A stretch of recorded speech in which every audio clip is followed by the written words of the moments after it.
여러분 안녕하십니까? CJB 아침 뉴스입니다. 6일 지방선거를 2주 정도 앞두고 민주당과 국민의힘이 본격적인 선거 체제로 돌입했습니다. 국민의힘은 국정 동력 확보를, 민주당은 정부의 독주 견제를 기치를 내걸고 있는데 결전을 앞두고 네거티브 공세도 고개를 들고 있습니다. 주윤광 기자입니다. 국민의힘이 권성동 원내대표와 충북 지역 후보자 등이 참석한 가운데 6일 지방선거 충북 선대위를 발족했습니다. 김용한 지사 후보 등 출마자들에게 만부기를 전달하고 박빙 승리로 끝난 대선을 상기시키며 끝까지 신발끈을 동여매자고 독려했습니다. 민주당의 12년 잘못된 지방정부와 지방의회의 권력을 우리의 손으로 우리 도민들과 함께 바꿔나갈 것입니다. 여야가 국정 동력 확보와 정부의 독주 견제를 기치로 내건 가운데 상대 후보를 향한 공세도 노골화되고 있습니다. 민주당은 국민의힘 김영한 후보를 향해 경기도에서 활동하다가 충북지사 선거에 뛰어든 상황이나 체납 이력, 충북에서 선거를 뛰면서 경기 지방선거 공천에 개입한 정황 등에 대한 공세를 펴고 있습니다.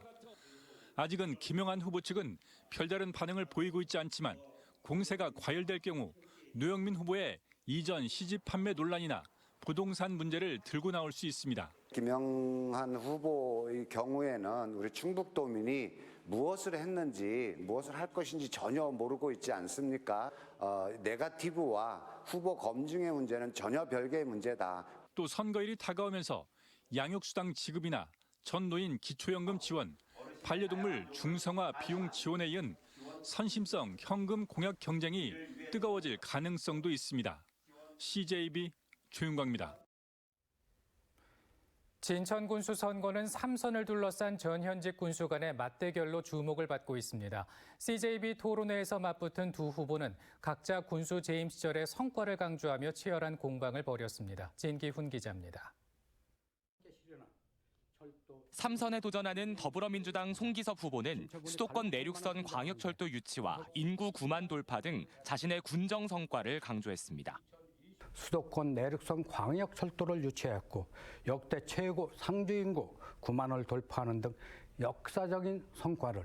국민의힘 김경회 후보 역시 군수 시절 진천 국가대표 선수촌과 혁신도시 등을 유치해 성장의 발판을 마련한 경험을 강조했습니다. 진천 발전의 토대가 된 핵심 인프라 구축 경험을 되살려서 진천 성장의 동력을 마련해 나가겠습니다.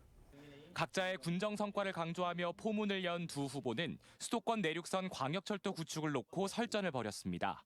예비 타당성 조사 통과 등 여러 관문을 놓고 여당 출신임을 강조한 김경회 후보는 정치적 해결을, 송기섭 후보는 관광단지 조성 등으로 교통 수요를 증가시키는 행정적 해결을 주장했습니다. 그 많은 예산을 결과적으로 지방비에서 부담을 해야 됩니다. 저는 윤석열 대통령이 공약을 했기 때문에 국철로 바꾸겠습니다. 2조 2천억짜리 사업을 하는데 왜 정치적으로 개입이 됩니까? 그러면 수도권 내륙선이 이게 뭐냐? 교통 수요를 증가시키는 겁니다. 서로 군정을 이끌었던 경험과 성과를 내세우며 능력 있는 후보임을 강조한 두 후보는 농업, 축산 정책과 의료 공백 해소 대책 등에 대해서도 열띤 공방을 벌였습니다. CJB 진기훈입니다. 지난 2007년 처음 발의된 차별금지법은 계류와 폐기를 반복하면서 15년이 지난 지금까지도 국회 문턱을 넘지 못하고 있습니다. 지방선거를 앞두고 충북을 비롯한 전국 곳곳에서 법안 통과를 촉구하는 목소리가 높아지고 있습니다. 이태현 기자입니다. 차별금지법은 합리적 이유 없이 성별이나 국적, 나이 등을 이유로 차별할 수 없다는 내용을 담고 있습니다. 21대 국회 들어서도 5개의 법안이 발의됐지만 모두 무기한 계류 중인 상태. 최근 시민단체가 충북 지역 8명의 국회의원들에게 차별금지법에 대한 의견을 물었지만 1명만 찬성하고 7명은 입장을 밝히지 않았습니다. 우리는 충북 지역의 21대 국회의원들이 차별과 혐오의 정치를 걷어내고 차별금지법 제정을 비롯해 인권 신장과 평등한 사회를 위한 활발한 입법 활동에 적극 나설 것을 촉구한다. 차별금지법이 제정되지 못하는 가장 큰 이유는 동성애를 조장한다거나 성소수자들을 위한 법이라는 인식 때문입니다.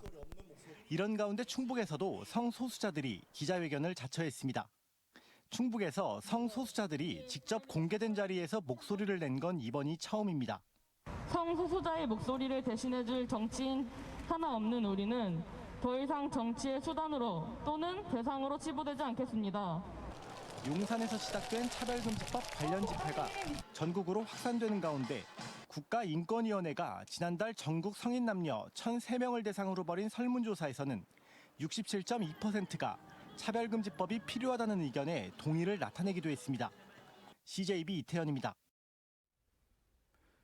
더불어민주당 변재일 국회의원이 21대 국회 후반기 부의장에 출마했습니다.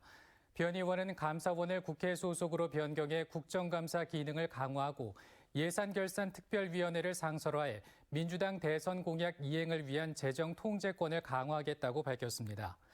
또 권력구조 개편을 위해 개헌특위를 상시 운영하고 국회 미래연구원 등을 통한 국가균형발전 정책 연구를 추진하겠다고 강조했습니다. 민주당에서는 변 의원 외 4선의 김영주 의원이 부의장 출마를 선언했습니다. 균형발전 지방분권 충북본부는 자체 선정한 충북 7대 정책을 도지사와 시장, 군수 후보들에게 제안하고 공약을 채택할 것을 요구했습니다. 도지사 후보들에게는 청주권 초집중이 매우 심각한 만큼 충북 지역 균형 발전을 민선 8기 도정의 1순위 정책으로 추진할 것을 제안했습니다. 청주시장 후보들에게는 매년 3억 원 이상의 상생발전기금을 출연해 비청주권과의 상생발전 사업에 쓸 것을 요구했습니다. 지방선거 분위기에 묻혀있지만 요즘 봄 가뭄이 심각합니다. 이게 왜 문제냐면 겉으로 멀쩡해도 생장이 더디어 가을 거지까지 수확량에 영향을 미치기 때문인데요. 홍우표 기자가 취재했습니다. 고구마 싹이 바짝 말라 있습니다. 군데군데 말라 죽은 싹들도 눈에 띕니다. 지난달 말 파종을 한 이후 비다운 비가 내린 적이 없기 때문에 벌어진 일입니다. 강낭콩 등 다른 작물도 겉으로는 멀쩡해 보여도 생장이 멈춰 있다는 게 농민의 말입니다.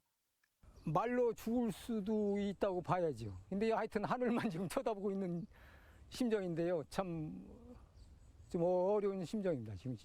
멀리 금강으로 흘러드는 이 하천은 평소 풍부한 수량을 자랑했는데 봄 가뭄이 계속되면서 바닥을 드러내고 있습니다. 인근 논밭으로 물을 끌어올려 댈 수 없을 정도로 수위가 떨어졌습니다. 한 10분의 1도 10분의 1이 뭐야? 완전히 그냥 뭐 없다고 봐야지 옛날 기회에서. 이 하천을 이용해 가지고 농사짓는 분들이 많은데 여기 보시다시피 여기도 지금 물을 줘야 되는데 여기도 이렇게 현재 마른 상태예요. 지난 겨울 가뭄의 여파가 봄까지 이어지고 있습니다. 지난 한 달간 도내에 내린 비는 관측소에 따라 편차도 심했고 그나마 남부 지역에 40mm가량 내리는데 그쳤습니다. 청주 등 중부 지역의 강수량은 반토막 수준입니다. 청주의 경우 5일간 겨우 22.8mm의 비가 내렸는데 같은 시기 평년 강수량의 4분의 1에 불과합니다. 더구나 당분간 비 소식도 없기 때문에 이대로라면 가을거지 수확량이 뚝 떨어질 수밖에 없습니다. 농민들은 지방선거 분위기 속에 봄가뭄의 심각성이 제대로 알려지지 않고 있다며 농정당국에 특단의 대책을 요구하고 있습니다. CJB 홍우표입니다. 음성군에 국내 유일의 수소차 관련 부품 시험 평가센터가 들어섭니다. 수소버스와 트럭 등 수소차의 내구성과 충전소의 안전성을 시험하는 곳인데 오는 2024년부터 본격 가동될 전망입니다. 박원 기자입니다. 최근 친환경 에너지 수소차가 점점 늘고 있습니다. 충북에서는 현재까지 1,095대가 운행 중으로 충전 시간이 짧고 주행 거리가 길다는 게 장점으로 꼽히고 있습니다. 수소버스와 화물차도 전국에서 160여 대가 등록해 운영 중인데 정부의 2050년 수소차 11만 대 보급 정책에 따라 수소차와 충전소 등의 관련 시설은 점차 확대될 전망입니다. 음성군 성본산업단지의 수소차 보급의 핵심 역할을 해낼 수소버스 충전소 부품 시험평가센터가 들어섭니다. 총 사업비 260억 원을 투입해 연면적 2,300여 제곱미터 규모로 지어 26종의 시험 인증 설비를 갖출 예정입니다. 수소버스에 대한 내압용기에 대한 검사, 또 수소 충전소에 사용되는 각종 밸브 등 부품류에 대한 시험 평가와 인증 업무를 수소버스와 트럭 등 상용차와 수소 연료 전지로 추진하는 중대형 제품의 내구성을 시험 평가하는 국내 유일의 기관입니다. 수소 상용차 관련 기업들이 제품 인증을 받기 위해서는 바로 여기로 와야 됩니다. 모든 상차들이 음성을 방문하게 될 것이고, 충청북도와 음성군은 수소 안전체험교육관, 액화수소 검사지원센터 등과 연계해 충북 혁신도시 인근을 국가수소안전산업 클러스터로 조성해 나갈 계획입니다. CJB 박원입니다. 청주시가 2022 규제개혁 우수 아이디어 12건을 선정했습니다. 지난 2월 규제개혁 아이디어 공모전을 통해 82건의 아이디어를 접수받은 청주시는 최우수 아이디어로 지구 단위 계획구역 내 공장에 설치한 가설 건축물 존치기간 제한 완화를 선정하는 등 총 12건을 채택했습니다. 이번 공모로 발굴한 아이디어는 정부 부처 건의와 조례 개정 등을 통해 개선할 예정입니다. 전국 공무원 노동조합 충북소방지부가 기자회견을 열고 충북 소방관들의 근무 환경 개선을 촉구했습니다. 이들은 현재 시행 중인 21주기 근무 체계는 휴식 시간이 부족해 체력적 부담이 크다며 3일 단위 근무 체계로 전환해야 한다고 주장했습니다. 3일 단위 근무 체계는 24시간 동안 근무한 뒤 하루는 대기 상태에서 비번, 나머지 하루는 완전히 휴무하는 근무 체계입니다. CJB 아침 뉴스를 마칩니다. 시청해주신 여러분 고맙습니다.